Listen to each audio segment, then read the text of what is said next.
Started here. I know we have a lot on the agenda. Madam Secretary, if you would, please call the roll.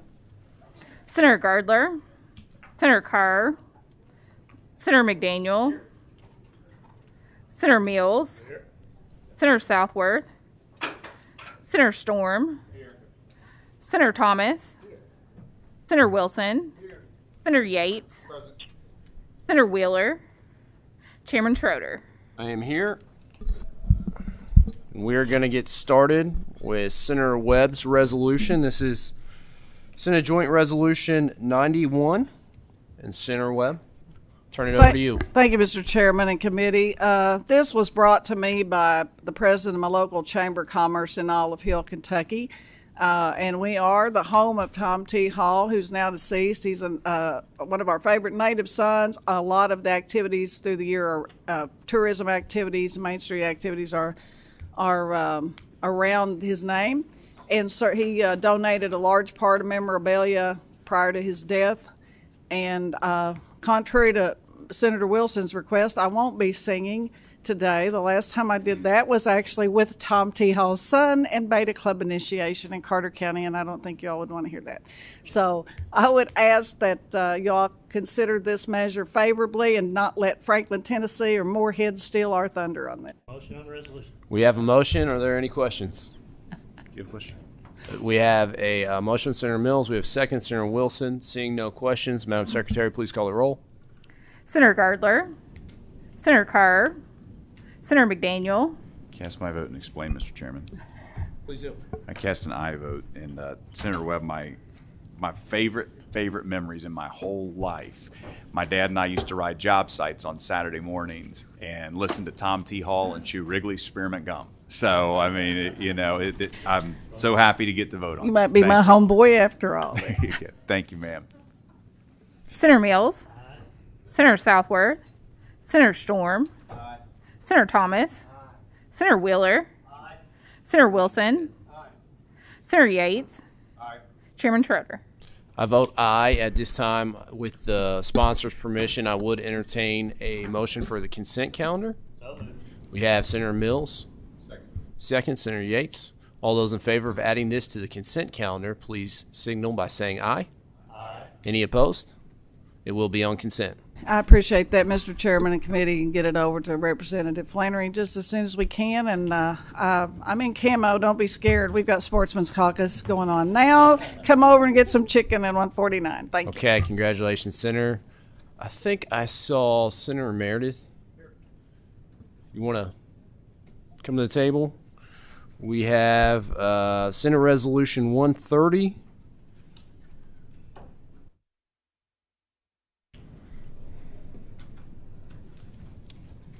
If you want to introduce yourself and your guest. Well, certainly will. First, I want to thank the committee for allowing me to present this morning, but I'm Steve Meredith, State Senator from the 5th District, and I have joining me this morning Michael Alvey, who this resolution was developed for. It calls for confirming the reappointment of Mr. Alvey as a member of the Workers' Compensation Board in the Department of Workers' Comp, and a little bit of full disclosure here. Mike and I have been friends for over 50 years, and he's from my home county in Grayson County. And before he became involved with workers' comp, he was our hospital attorney and also city attorney, I believe, for Litchfield and City of Caneyville. And Mike's also retired from our Army National Guard. So he's had a long, extensive record of serving the public, and he was first appointed to the commission in 2009, and he's become a national expert on this field, and he was past president of the National Association of Workers' Compensation Judiciary. So he certainly is eminently qualified to be in this position. Thank you, Senator. And Senator Wheeler, were you going to add any? Well, I'm a co-sponsor on Chairman Alvey's reappointment resolution. I can't really say much more than what Senator Meredith said, other than as a practitioner who has been in front of the board many times and read Mr. Alvey's decisions. I can attest that he is a very knowledgeable person on the subject, as well as a very fair-minded and even-handed jurist, which is, I think, what you want in the position as chairman of the Workers' Compensation Board.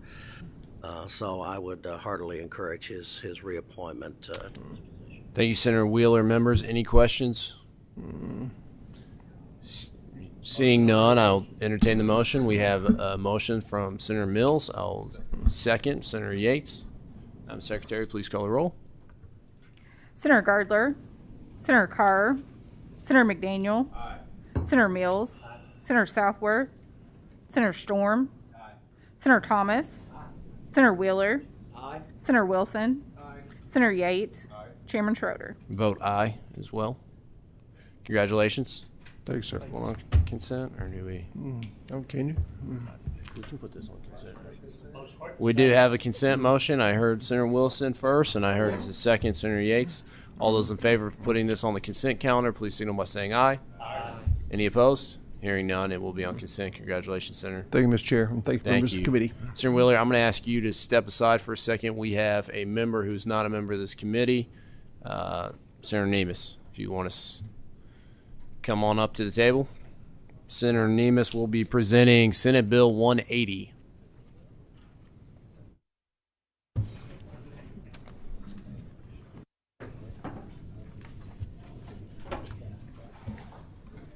It's a lot of paper. Hopefully you're not going to read the bill. Not word for word in the committee, at least. Thank you, Mr. Chairman. I'm Senator Nemes from Bullock County, and I have with me. I'm Morgan Eves. I'm the Director of Legislative Affairs for the Kentucky Labor Cabinet and the Education and Workforce Development Cabinet. Welcome. Well, Mr. Chairman, I was going to read it word for word, line by line, but since you don't want me to, I'll give a brief summary. This is red tape reduction. All it is moving the Education and Workforce Cabinet and Labor Cabinet and merging them together. That's real simple and succinct. That's pretty much all it is. If you have any questions, we'll answer them. Ms. Eves, anything to add? No, I thank Senator Nemes for his sponsorship. He has worked in both cabinets previously. I believe he has a good understanding, and thank him for his advocacy.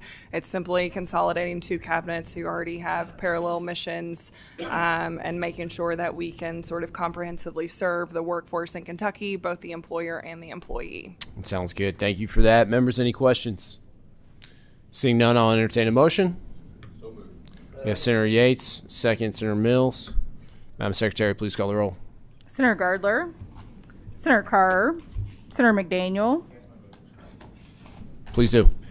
Thank you, Mr. Chairman. I just wanted to say publicly to Ms. Eves, you're probably the most prompt person in the entire administration when it comes to communicating accurately, and I know a lot of us, both sides of the aisle, sincerely appreciate it. So I just want to say thanks. Thank you. Cast aye vote. Senator Mills. Explain my vote. Please do. Explain my aye vote. Ms. Eves, Senator McDaniel stole my thunder. Thank you for returning emails and the communications you have with my office. Thank you. Thank you. Senator Southworth. Senator Storm. Aye.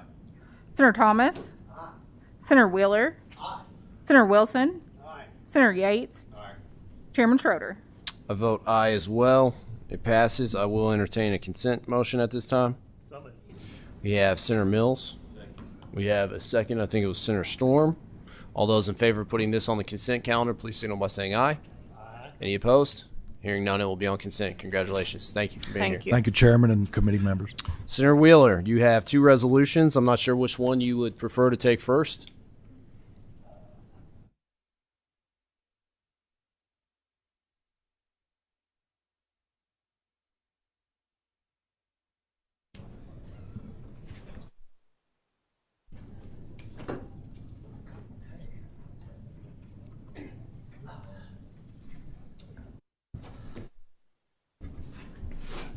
Mr. Chairman, members of the committee, I have the honor today to sit here with someone who I have known for many years, a constituent of mine out of Pike County that I've known most of my life. He's been a friend of my father's and as well as a practitioner in the workers' compensation community throughout my career. I think it would be really not an overstatement to say that Judge Case has as much knowledge of the workers' compensation system as anyone in the Commonwealth of Kentucky, having practiced, I believe, since, 1972?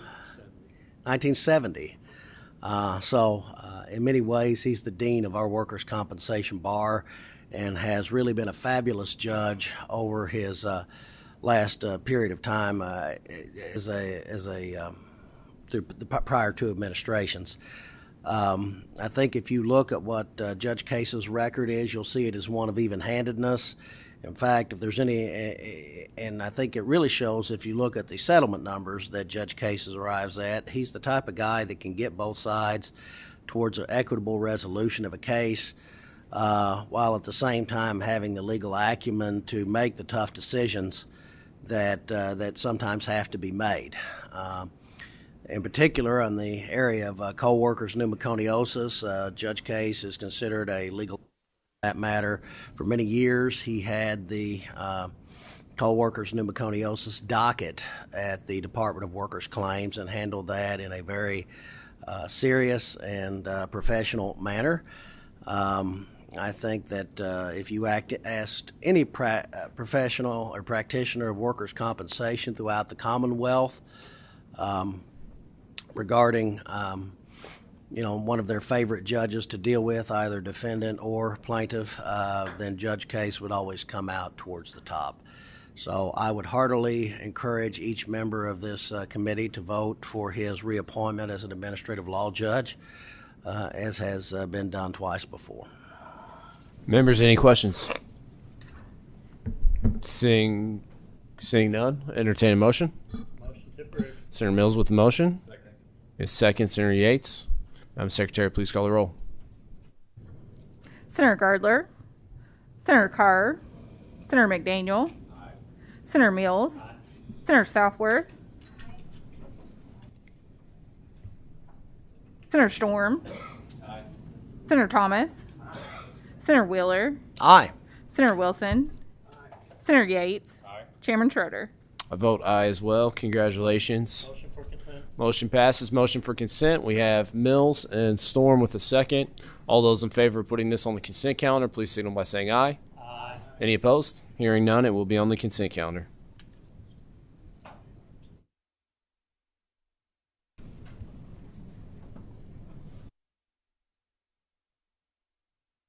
Welcome. You may. All right. Thank you, Mr. Chairman. Again, I had the privilege of having another wonderful administrative law judge sitting next to me, a former constituent. Unfortunately, she's left us in the mountains for the bright lights and big city of Senator Yates's district. But that being said, at heart, she's a mountain girl. But Stephanie Kinney has been an administrative law judge with the Department of Workers' Claims for about the past 8 years. I've practiced numerous cases in front of her, and many of the comments that I made about Judge Case would also apply to Judge Kinney. She's practiced on both the plaintiff and the defense side of the bar before becoming an administrative law judge. She has also brought a balanced perspective to her position, which I think is important in the sense that she is aware that not only is the system about people, but that we have to have fair resolutions to these claims.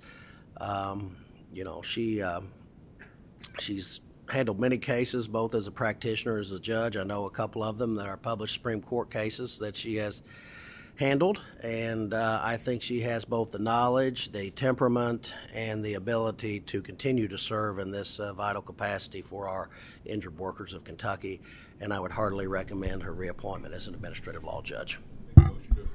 We have Senator Yates with the motion. We have Senator Mills with the second. Madam Secretary, first of all, I'll ask any questions that I missed. Seeing none, Madam Secretary, please call the roll. Senator Gardler. Aye. Senator Carr. Senator McDaniel. Aye. Senator Mills. Aye. Senator Southworth. Aye. Senator Storm. Aye. Senator Thomas. Aye. Senator Wheeler. Aye. Senator Wilson. Aye. Senator Yates. Aye. Chairman Schroeder. Vote aye as well. Congratulations. I would. Senator Mills with the motion, Senator Storm with the second. All those in favor of putting this on the consent calendar, please signal by saying aye. Aye. Any opposed? We'll be on consent. And just to correct the record, I believe I said that the bright lights of big city of Senator Yates, I think she's actually Senator Nemus's constituent. Thank you. Okay.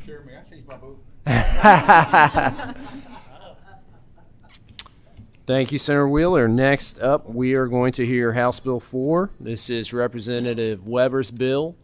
This is going well so far. I wanted to make sure we had plenty of time for this bill, Representative. What I would like to do is give you 15 minutes.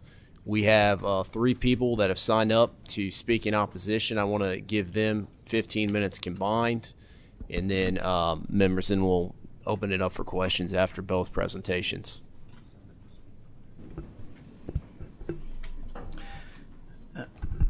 Mr. Chairman, members of this committee, thank you for the opportunity to present House Bill 4 today. Mr. Chairman, I believe we do have a committee substitute. We have a committee substitute. We have a motion on the sub. Senator McDaniel, second, Senator Mills. All those in favor of adopting the sub, please signal by saying aye. Aye. Any opposed? The sub is adopted. Thank you. Mr. Chairman, the sub, just for reference, changes the effective date of House Bill 4 to January 1st, 2023. That was designed to give the Cabinet and those involved time to begin laying the groundwork for the implementation of the bill. It also changed we have the work search requirement portion of this bill, and I heard from those that are seasonal employees that have a return date or a prospective return date, and there was no need for them to engage in that work search requirement since they would be returning to work. Members of this committee, I have been working on the unemployment issue for several years now. It's not an issue that I sought, but it's an issue that came to me as a policymaker in the Commonwealth and looking at the direction that we were headed in with our unemployment and that system. So we have before us today House Bill 4. House Bill 4 is a reemployment bill. That is how I've approached this. It's designed to help individuals gain reemployment in the Commonwealth. We've all heard about House Bill 4. It's been widely discussed as I've talked with members of this committee and the Senate. It's been a widely discussed and talked about issue. So I'll just highlight some of the key components of the bill. It ties the maximum number of weeks to the economic conditions using the unemployment rate. This is a policy that's implemented in 9 states. It has helped to sustain and solidify the unemployment trust fund in those states. When the economy is good and unemployment is low, the number of weeks are lower. When the economy is in a more precarious situation, the number of weeks increase. When the unemployment rate is low, we see that there's a greater number of jobs available. That's a correlation that we see. The second key component to this bill is that it encourages laid-off workers to pursue educational programs by providing 5 additional weeks of unemployment benefits while pursuing qualified training programs. We want to upscale and retrain workers that may not have available opportunities to them in the area they've worked in, but this allows them to go through that educational process, upskill, get the certifications and the qualifications that they need to pursue other career opportunities. And we heard in the discussion in the House Committee, we heard from the president of KCTC. That organization has certifications and job training that would fall within this 5-week program to help Kentuckians. So I see this portion as something that empowers Kentuckians. It provides opportunities for them. The third key component, and this recommendation came to me as a result of the Cabinet's testimony when I reached out for them for suggestions to the bill, and we've included that in here, and that's the work share program.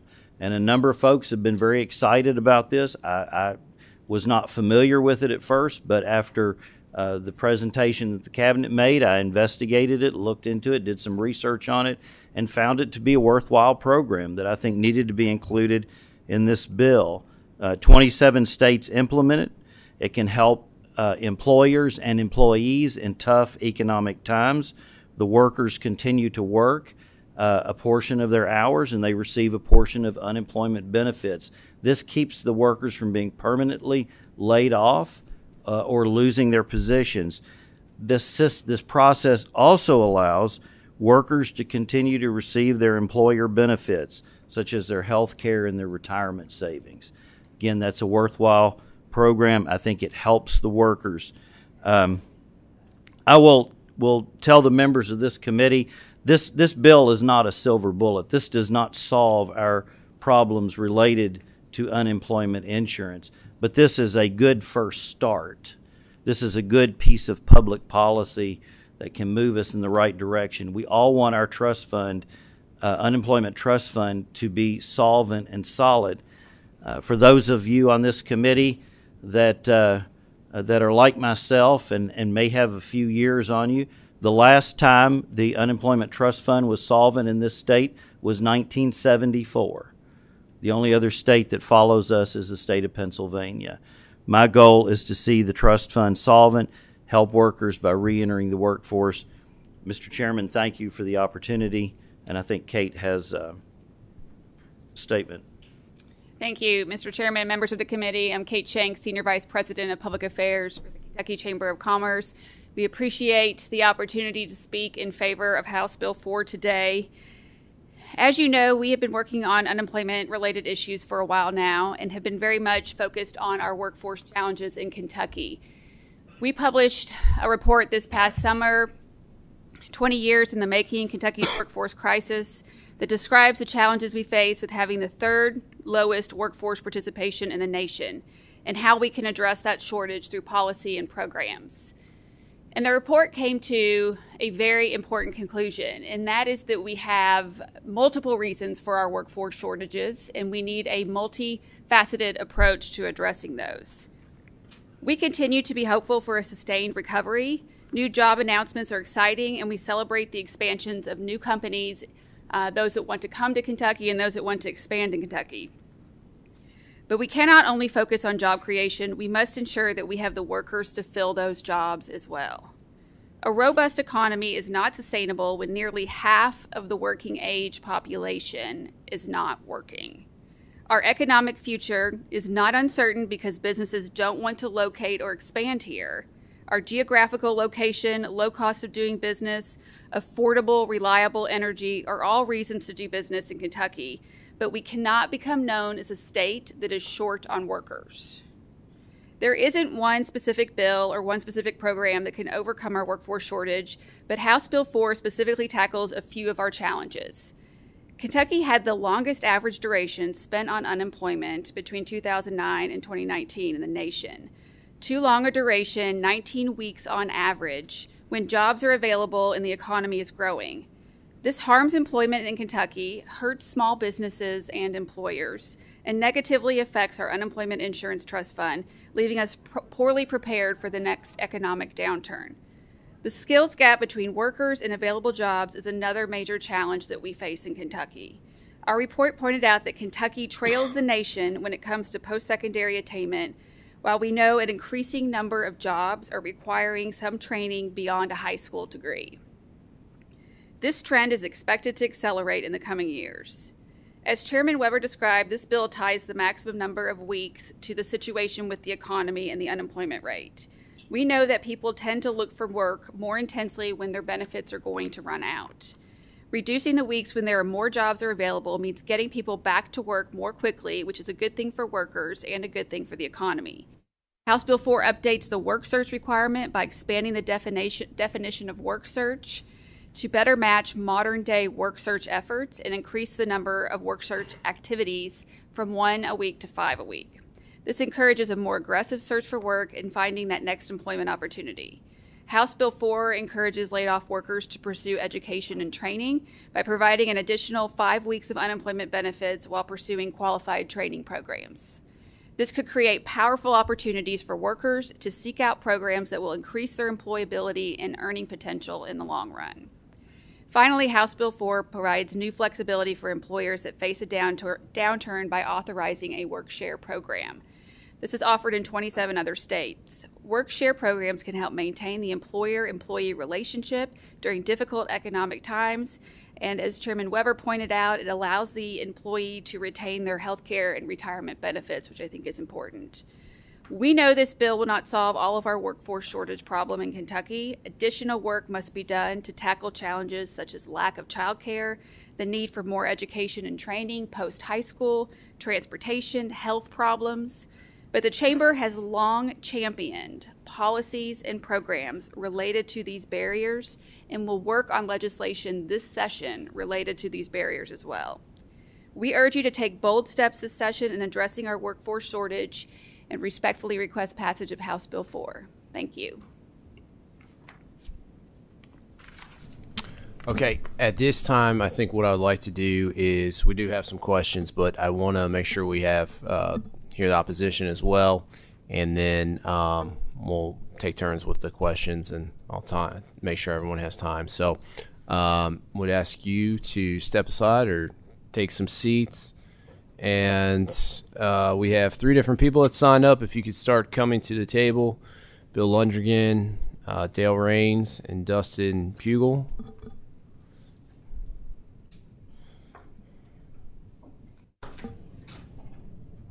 And I'm going to reset this. And as mentioned, I said I'd give you guys 15 minutes as well.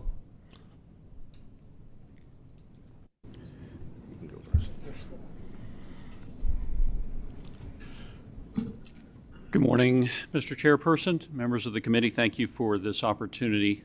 My name is Dale Raines. I'm president of the Kentucky Council of Churches, which is made up of 11 different Christian denominations in 16 regional bodies across the state, comprised of over 1,100 congregations and 800,000 Kentuckians. We are one of the broadest, oldest, and most active councils in the country, having provided unified theological reflection from churches both rural and urban, black and white, rich and poor, for more than 7 decades now. We have grave concerns about this bill. And as a reminder, the KCC speaks only when we can do so in unanimity. So please hear me when I say there is much about this bill that troubles people of faith and faith leaders. What rationale can there be for enacting a law that will harm Kentuckians already hanging by a thread?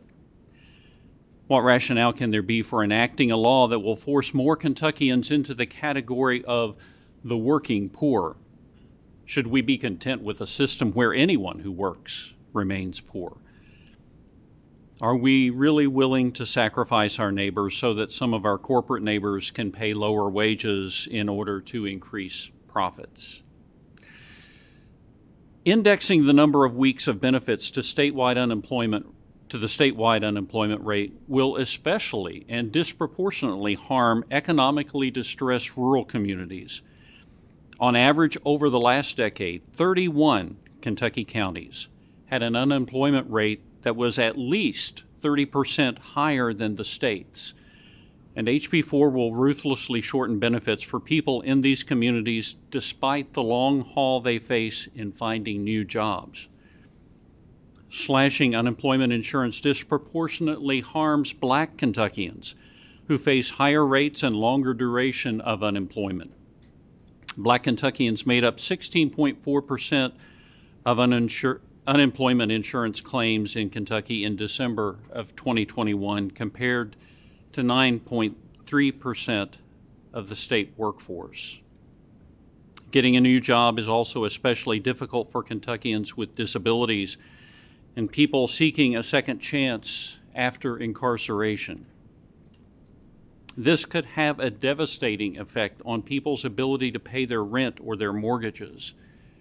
Many low-income folks are already paying 50% of their income for rent or mortgage, and reducing unemployment insurance has the potential to drive more Kentuckians into homelessness. Are we that uncaring about these, our neighbors? I'm going to go off script here a little bit. When I spoke a couple of weeks ago before the House committee considering this bill, after having spoken, I was quite frankly shocked when one member of the committee who said that that they represented one of those 31 counties spoke dismissively and quite frankly disparagingly about the people that they'd been elected to represent. Senators, these are not just your constituents, they're your neighbors. They're moms and dads and children and senior adults and people who are struggling to get by. They're all your neighbors. Jesus preached a message of economic justice to the poor of his time, fully understanding that poverty prevented those who were created in the image of God from participating in the abundant life that he came to give. Please don't put forth this bill that will push more divine image-bearing Kentuckians into poverty. They deserve to share in the abundance that our commonwealth has to offer. Thank you. Morning, Mr. Chairman. Bill Londrigan, Kentucky State AFL-CIO. Good morning, members of the committee. We've heard the proponents provide their rationale for this bill, and it encompasses increasing the workforce participation rate and filling this 140,000 so-called unfilled jobs. Now, laid-off workers collecting unemployment insurance benefits are currently considered in the labor force, as they are required to look for a job while receiving benefits. And by definition, these workers collecting unemployment insurance benefits were working in order to qualify for these unemployment benefits. Pushing people off unemployment benefits has no effect on the labor force participation rate. Kentucky's labor force participation numbers are primarily reflected of older workers, baby boomers, retiring in large numbers.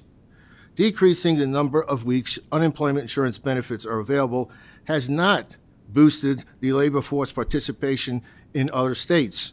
41 states provide the standard 26 weeks maximum unemployment benefits. Among the 10 states with the highest labor force participation rate, only one has less than 26 weeks of benefits. Hb4 proponents claim there are over 140,000 job openings in Kentucky, and by cutting the weeks of UI benefits and increasing job search requirements, the number of job openings will significantly decrease.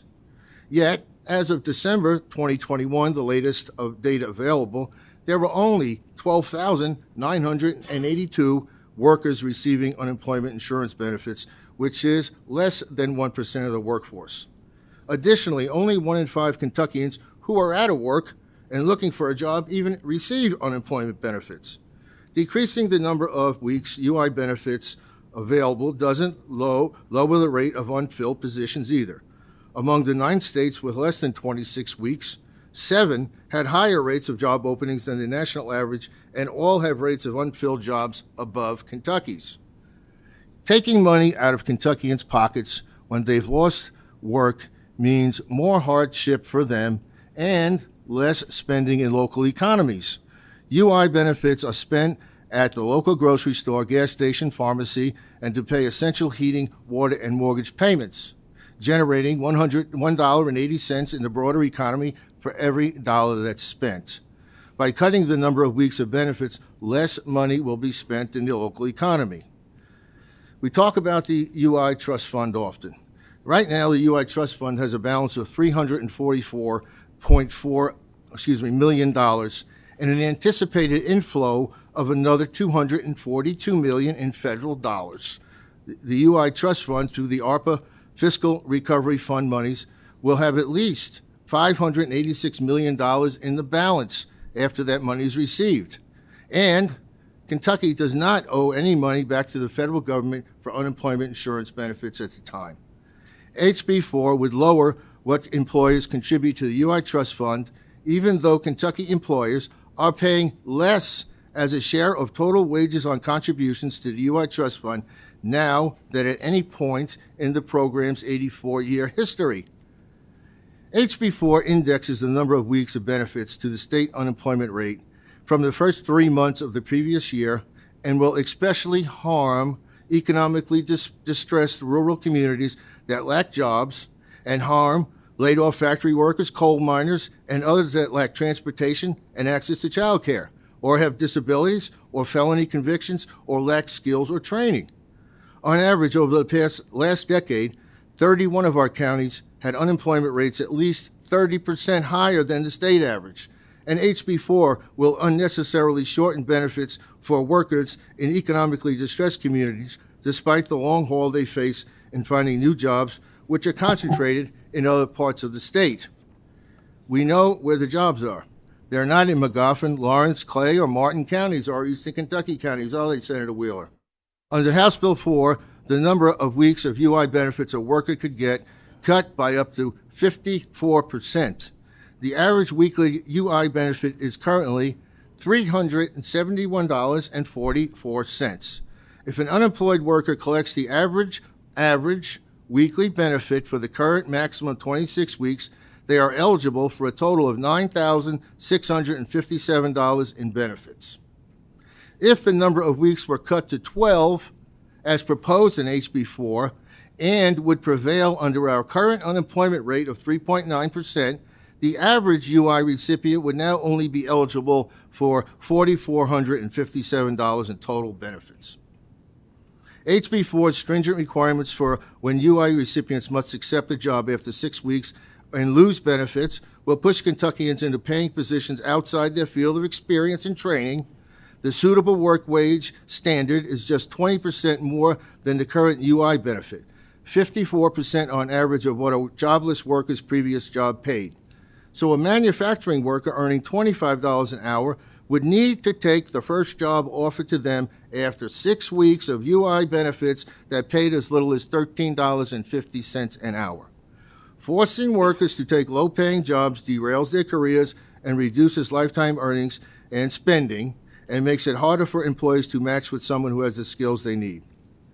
HB4's fiscal impact has been estimated by the Kentucky Labor Cabinet to be $13 million, including additional staffing costs of $6 million annually, which would have to come from general funds, and is unlikely DOL will consider such costs reimbursable, and an estimated $7 million to conform the current UI computer system and delays and changes to the RFP for the desperately needed new UI computer system.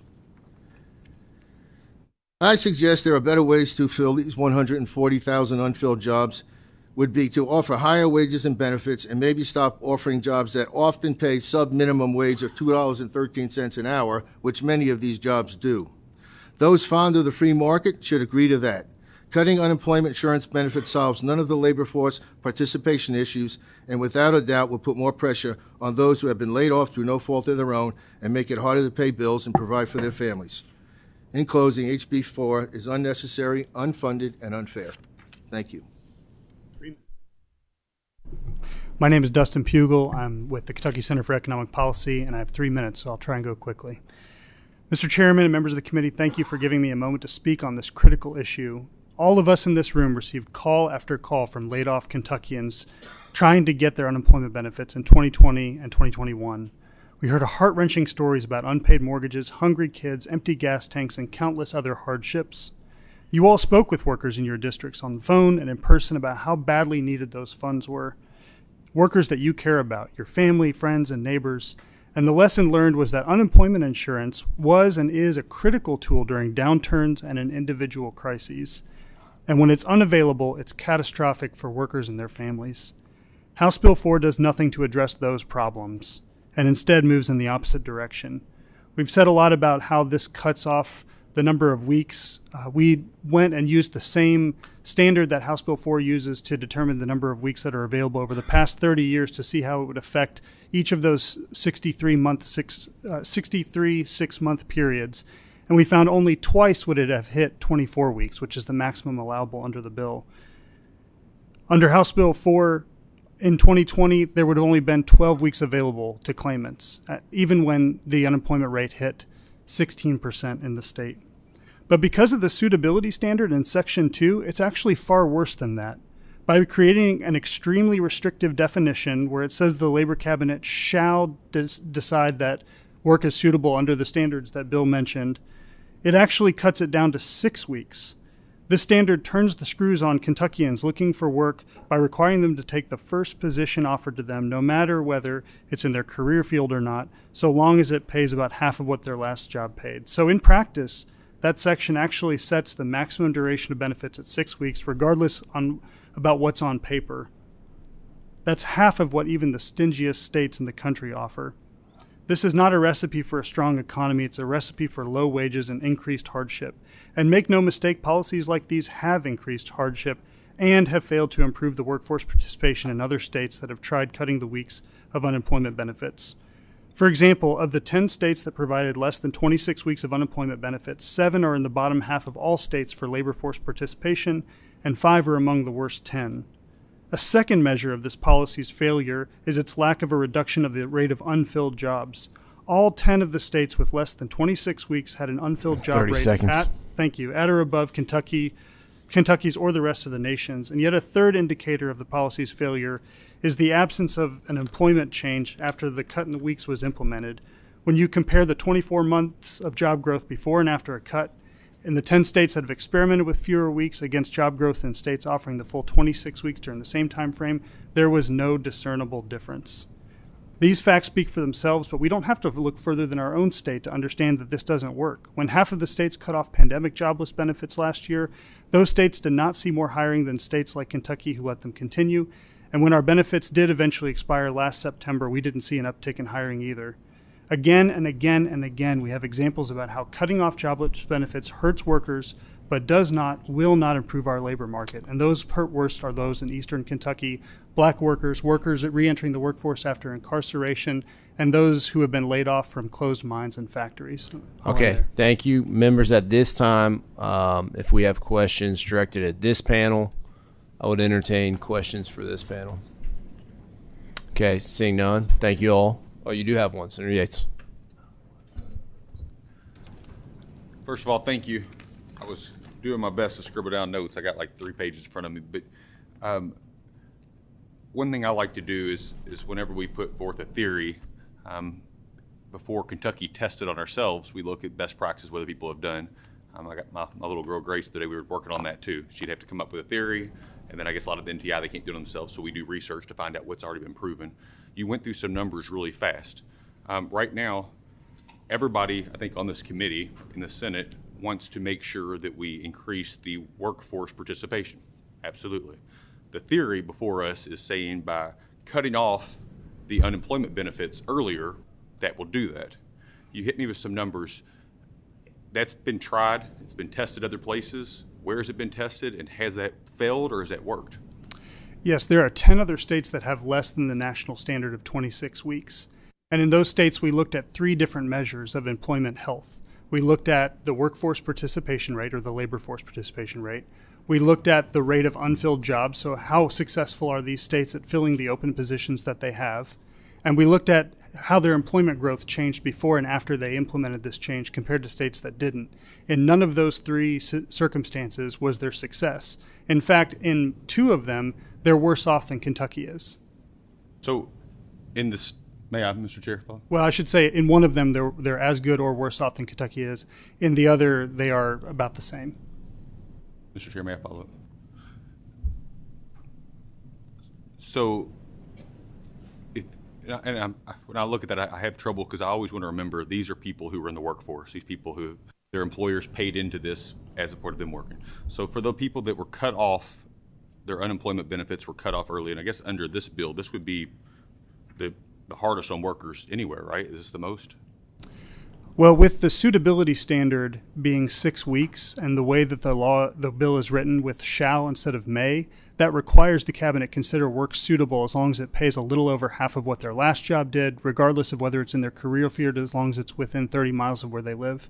So would this be one of the most stringent standards for anywhere in the country? 6 weeks is half as strict as any other state in the country, absolutely. And in the other places that tried to put the screws on the workers, it didn't work? Is that what you're telling me? Along those 3 measures, no. Thank you. Senator Wheeler. Thank you, Mr. Chairman. And this kind of goes to one of the statements made by the proponents panel that the unemployment trust fund needs to be in balance. I mean, is the unemployment trust fund in balance? I mean, because I know we just voted on this committee not several weeks ago to provide a huge influx of money into the unemployment trust fund to bail out employers. And, and I even voted for the bill because I think there was some discussion. We didn't want this to be a recurrent theme, but that, this might be a time where some help. And the General Assembly stepped up and did that. So in what way are the employers disadvantaged under the current system as far as the unemployment trust fund, and what are their contributions now in reference to what they've paid in the past? That's a great question. So to answer your first question, there's a little over $300 million in our unemployment insurance trust fund right now. They mentioned something called the Solvency Ratio, which is admittedly low in Kentucky, and it has been for quite some time. My take is that that's a product of the way that we tax unemployment. We raise the unemployment tax when the solvency gets low, and we lower it when it gets high. So we ask more of employers when times are tough and less of them when times are good. And that's opposite of what we should be doing. And I think that's something that can and should be looked at as far as moving forward on a healthier trust fund. What was the second part of your question?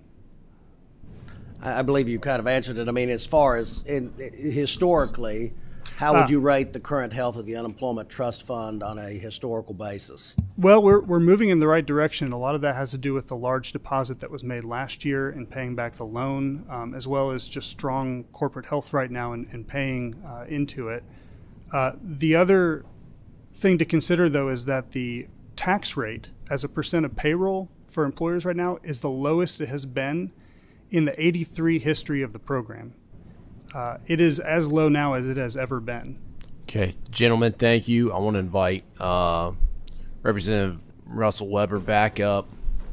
We have a few questions. I do plan on finishing by noon, and I expect that there's going to be some explanation of votes, so I'm trying to reserve a little bit of time for that as well. First question would be Senator Thomas. And Mr. Chair, I want to ask at the beginning, to be respectful of your authority as chair, we can ask up to 2 questions. Is that correct? Well, it's going to depend on time, so just keep that in mind. You might potentially cut off other members. My questions are for Representative Weber. Representative Weber, my first question is this, reading the bill. This bill has a 6-month index period. In other words, if you're going to receive unemployment from January 1st through June 30th, it goes back to the third quarter of the previous year. If you're going to receive unemployment benefits from July 1 to December 31st, you go back to the first quarter of that year. Am I reading your bill correctly? Yes. Okay. Well, Representative Weber, isn't that harsh on unemployment recipients? Because if the rate in the preceding third quarter was very low, and yet now they're in a period where there's a high unemployment, aren't they being punished by having their weekly benefits reduced as low as indicated here, 12 weeks or maybe even 6 weeks? Isn't that index standard harsh? So, Senator, unemployment rates, if you look at across the spectrum, are pretty consistent. They'll have a consistent level. Just bear with me. They'll have a pretty consistent level. So, based on that, yes, we could get a pretty good assessment of what that would be. In the event that we had an economic downturn and we had the unemployment skyrocket, there are mechanisms in the bill that allow for that increased unemployment rate to be factored in. So we're not going to ask Kentuckians to receive a payment based on the low unemployment if times are bad. So there's going to be an adjustment. There are mechanisms in this bill that will allow for Kentuckians to receive a higher unemployment benefit if we see the higher unemployment rate kick in, much like we saw during COVID in the early days of COVID. So there are mechanisms here. Senator Southworth. Thank you, Mr. Chairman. I want to say at the outset, the job searching stuff has needed to be changed for a long time, so I appreciate the efforts. I had an employer ask me, can you please do something, because I've got a guy, he interviews, he's supposed to show up his first day of work, he qualifies as being on the payroll because they'd already put all of his stuff in, and then he doesn't even show up, but for some reason under the unemployment situation, it qualifies as he had a job, so now he can start over or whatever, and it's on this guy who's never even had him a day in his life. Well, I need to look at that, and I don't know that this bill covers all of that, but it touches in some of that. But the big thing that I see as the elephant in the room here is a geopolitical theory behind this whole idea. There's a couple of different competing thoughts. There's the uniformitarianism thought that everything's kind of always about the same and even and everything will work out. But then you have the artificial issues that we've been having the last 2 years. And I don't think we're in a steady position right now. The advice is if you're in Bitcoin, get out of it as no later than yesterday. Our market is not in a situation that we could say anything's secure. And we need to think about that.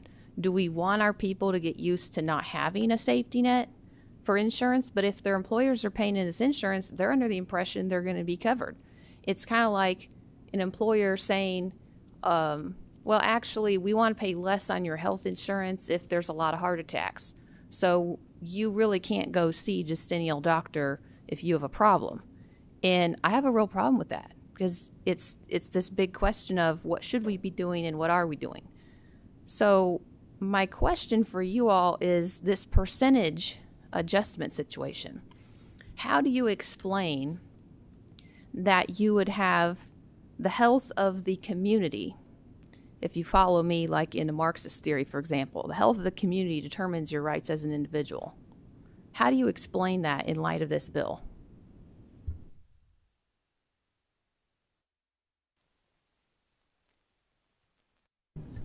Senator, I'm sorry, I'm not 100% following the full question. Could you potentially restate that? The question is a whole lot of theory mixed in with where are we at on deciding when the community measures are the right thing for the individual payments, because the payments have been going in based on the number of employees, right? Not based on the health of the community. So you've got an individual payment path, but then a community recipient path. So we're off. Can you explain how you're going to mesh those together, or do they not mesh together? First, I'll introduce myself very quickly. Charles All, Senior Policy Analyst with the Kentucky Chamber of Commerce. I think the best way I can seek to answer that is by emphasizing that the economic metric that we use in this bill to index unemployment benefits is a very common and frequently used measure of economic health and job availability within the context of the economy, which is the unemployment rate. The unemployment rate tends to correspond to high levels of job vacancies. A 4.5% unemployment rate is a very low unemployment rate, which would indicate widespread job availability under low unemployment situations. So we use 4.5% to trigger a maximum of 12 weeks. Our argument would be that that is conducive to a healthy economy where jobs are available. Similarly, this bill adjusts whenever that metric goes up, indicating that the economic health is deteriorating, and then more benefits would be available. And so, to the best of my knowledge, I believe that is how this bill responds to the sentiment that you're raising. Okay, at this time, I would entertain a motion. So moved. We have Senator Mills with a motion. I will second that motion. We pretty much are running to the end of the clock here. I know some members have an explanation of votes expectation. So at this time, Madam Secretary, please call the roll. Senator Gardler. Aye. Senator Carr. Senator McDaniel. Mr. Chairman, you're clairvoyant. I'd like to cast my vote and explain. Please do. And cast an aye vote and explain. You know, I appreciate a lot of the comments from the opponents of the bill, but also when I hear about burden, in the time that Representative Weber was offering his initial comments, I jumped online, filled out an application at our work, and received a text from my HR manager telling me I was not qualified. But employers right now are looking desperately to bring people on, and not just in low-wage positions by any stretch of the imagination. If you're in Northern Kentucky right now, you literally drive down the interstate with billboards draped down the sign for entry-level positions, no experience necessary, $18 an hour. I know plenty of us that are hiring no experience necessary at $20 an hour with full benefits right now and can't fill positions. So the burden is not that high because the bill does allow for online applications and also requires you to be within a 30-mile radius of the work site for the work that's offered and have the additional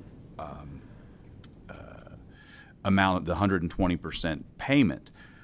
When it comes to felon reentries, I can tell you that some of the employers who are the most desperate and willing to pay those kinds of wages are folks who have the positions available that felons can fill. And take it from somebody who spends his mornings when we're not here meeting with a group of guys that includes those very folks. We're out there and we're willing and we're wanting to fill those positions as best as we can. And while unemployment insurance is a critical safety net, and it needs to be there, and it is a good thing for workers, there's a dignity and there's a pride that comes in being at work and doing a good job, as I'm sure our pile driver friends will tell us, Bill. There is good, solid, honest day's work, honest day pay feeling in our society. And so I do get some concerns on the restrictions, but to the same end, we also have an obligation to get folks and give them the opportunities, which this bill largely does, to find gainful employment. And Mr. Chairman, I thank you for your indulgence. Senator Mills. Explain my vote. Please do. Explain my aye vote. I'm looking at this as a state competitive issue. This was an issue before the pandemic. It's an issue now. We've got to encourage more work participation. I think this is a good long-term policy for that, to encourage work participation. We've got to improve job searching. I can't tell you how many people have stopped me during this pandemic and talked about the need for folks need to look for a job if they're going to get unemployment.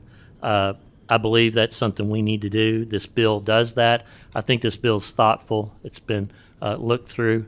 I know that it's not 100% popular, but I think sometimes you have to have some tough love, and I think this is what this is to get Kentucky to the next level as a competitive economic driver in our area. Thank you. Senator Southworth. Explain my vote, Mr. Chairman. Please do. I'm voting no. This bill kind of splits right down the middle. Half of it is great because we need to get something moving on this, but there's a number of things I don't see here. And thinking of how we do this, I think the most important question is, how long should someone have to work at a certain place before they're eligible for that person have paid their benefits? You know, if we want to extend that time frame out, where only the long-term workers are the ones, and the bounce around every few monthers maybe don't get the benefits. But this isn't addressing those issues. It's not addressing a lot of issues, but it is doing things that I think don't necessarily move us forward and potentially move us backwards. So that's why I vote no. Senator Storm. Cast my vote and explain. Please do.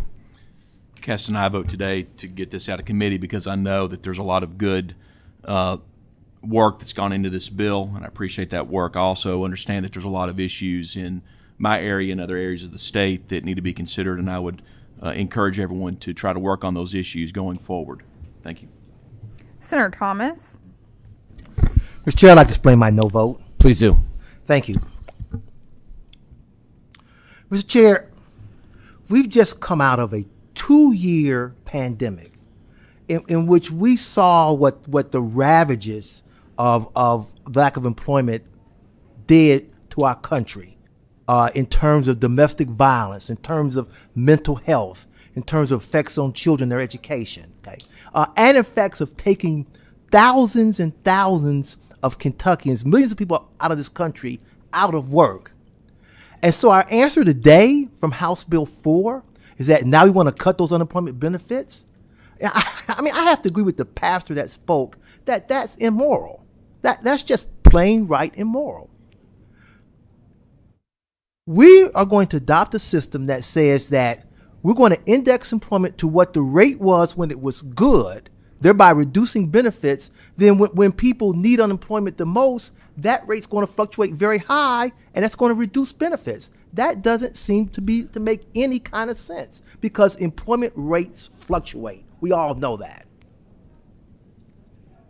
In addition, we have testimony that's been unrefuted here that those states that have a 26-week rate have the highest unemployment rates, the workforce participation rates, I want to say. When you increase benefits and make them a longer period of time, you have more people in the workforce. Conversely, again, unrefuted testimony that when you reduce the rates to under 26%, those with the 10 lowest rates, you have 7 of those have the highest workforce non-participation rates. We know that for a fact. For all those reasons, I know I'm running out of my 3 minutes. For all of those reasons and more, I vote no on this bill. Senator Wheeler. Mr. Chairman, I vote no. Explain my vote. Proceed. Frankly, I agree with about everything that the senator from Fayette 13 said. I think this is a very cruel bill. I think it hurts areas in Kentucky that have already been suffering, and it addresses a problem that is really not a workforce participation problem. These are people that have actually worked in the economy that are entitled to these benefits. These are people that have actually been out there on the front lines doing the yeoman's work and getting out there and performing a job, sometimes in very difficult circumstances and sometimes for very little wage. To kick them while they're down is simply inhumane, and I will not be a part of it. I mean, I am very disappointed in the fact that, you know, I've seen my own region absolutely decimated via population and downturn in its industries, and yet I failed to see this chamber ever step up for Eastern Kentucky and rural areas to encourage development there. I see a lot of political correctness coming out of the chamber, but I never see an Office of Rural Development or any type of efforts to promote job growth. I see promotion of outsourcing, which has led to the loss of AK Steel, which has hurt our coal industry and many other heavy industries that have traditionally been the backbone of rural Kentucky and America. And yet here we are again today to punish them once more for just trying to eke out a living and because they love their homes. This is a terrible bill, and I cannot support it under any circumstances. Senator Wilson. Aye. Senator Yates. I vote no. May I explain my vote? Proceed. I'll quickly forget. When I first came in, got sworn into the Senate, it's all I heard about how much we care about our constituents, how our working men and women need help, how they're broken, how they're losing things, how they're falling into poverty. Remember the yells of the governor, whatnot? Well, I hope they're still paying attention. I hope, because that's every one of our district's constituents. These are the working men and women. This isn't a bill that we can walk the line with. This is taking the screws to our working people, the people who work day in, day out for no fault of their own have been laid off. And then we talk about 6 weeks. My wife has a master's degree. Went and got her PMP. You know how long it took to go through Humana to get hiring bonus? Months. Brown Foreman, months. So yeah, we might be able to pick up the phone and you can get a job where she could flip burgers.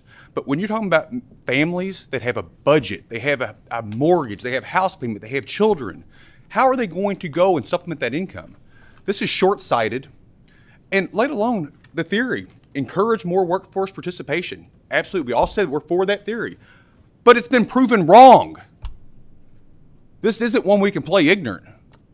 We're voting against our workers, and I hope they remember it. Chairman Schroeder. I vote aye as well, and the bill passes on account of 6-4. Yeah, 6-4. Thank you, Representative. Thank you, Mr. Chairman, members of the committee. Thank you. We are adjourned.